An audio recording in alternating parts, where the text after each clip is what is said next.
Original Halloween actress Kyle Richards reprising the role of Lindsay Wallace for Halloween Kills.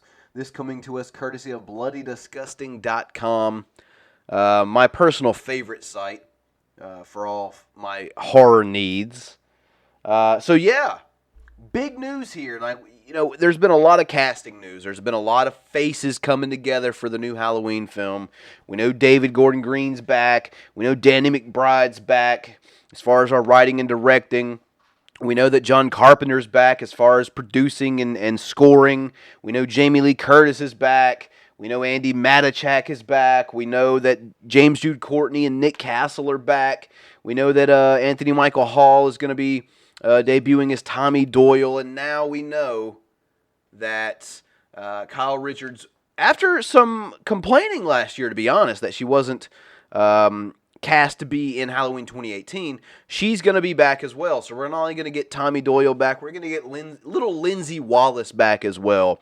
And I got to tell you, I'm smiling as I'm saying all of this because this is awesome. There are even rumors out there, and once again, I'll reiterate, rumors of Charles Cyphers coming back. You'll remember him as Sheriff Brackett.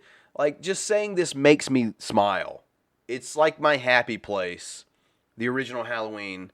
And, having these characters and, even more often than not, the actual people coming back, playing these roles again, it makes me happy. So let's jump into the article here. Not only is the original Halloween character Tommy Doyle, this time being played by Anthony Michael Hall, coming back for next year's Halloween Kills, but so too is Lindsay Wallace, the character Annie Brackett babysat in the original film. The cherry on top, as reported by At Halloween Movies, original actress Kyle Richards will be reprising the role. Jamie Lee Curtis also being back as Laurie Strode in the new movie. David Gordon Green co-wrote the Halloween Kills script with Danny McBride and Scott Teems, and he will be returning to direct. He's also directing 2021's Halloween Ends. And as we know, Halloween Kills will be arriving in theaters on October 16th, 2020. Man, I'm just happy. I really am. I know that franchise fans are smiling right now because we already know, I'd say at least most of us would agree, that we feel as if the franchise is in good hands at Blumhouse with the current people that are writing, directing, producing, scoring, acting. I feel like we think, generally speaking, and this is just based on who, the people I've talked to, that this franchise is going in a good direction right now. And not only is it going in a good direction, there's a lot of fan service. And us horror fans are all, especially in the slasher genre, we're always talking about, hey, why don't they bring back this character or this character? Let's see what this character's been up to. But the studios usually just bring in new characters and kind of start fresh almost every movie, for the most part. So it's good to see them actually doing this type of fan service where it's like, okay, if we're going back to the original, if we're going back to basics, sure, we can have new characters. Obviously, we should. But where are these other characters that we've seen, that we've liked? We'd like to know where they are, what they've been up to, how they've evolved as a human being, as a character, how the night 1978 shaped, pun intended, them as people.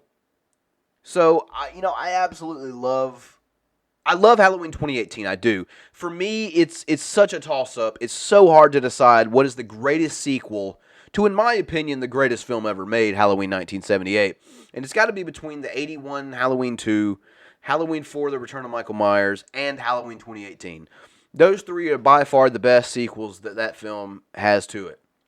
And with that said, we never really got a continuation off of the original Halloween 2. We kind of departed and went somewhere else. And by the time we came back, Jamie Lee is gone and things have changed. And then you look at Halloween 4, and the sequel, the follow-ups we got to that were less than savory. Let's just say that.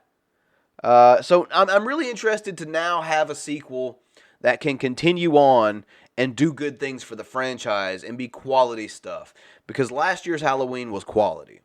I'm really excited about the amount of success that it had, because it kind of guarantees that we're going to be able to see a whole lot more of this stuff in the future. And, keep supporting this franchise is my main message.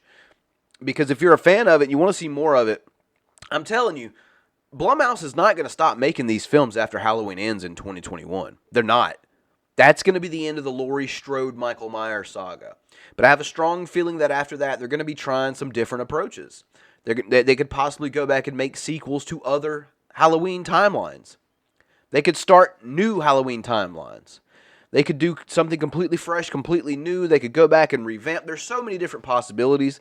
And I honestly think that that Jason Blum is on board with that. At one point in time, he said he wanted to make 10 Halloween films. People laughed about it.